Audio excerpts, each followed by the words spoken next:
saya Dalila daripada My Blast Motor. Korang nak tahu tak sebab apa ramai yang dah recommendkan kita dan sebab apa diorang pilih kita? Jom kita interview beberapa customer.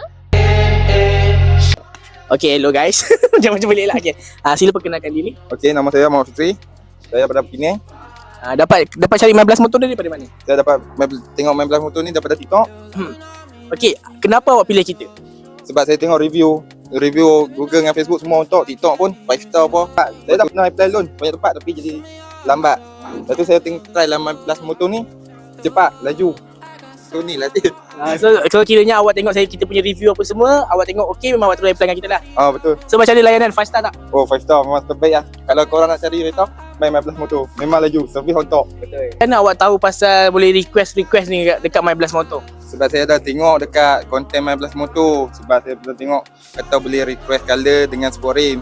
Sebab itulah saya cuba. Saya request color dengan sport rim memang akan dapat yang tu. Oh, so memang awak color, memang awak request awak dapat lah.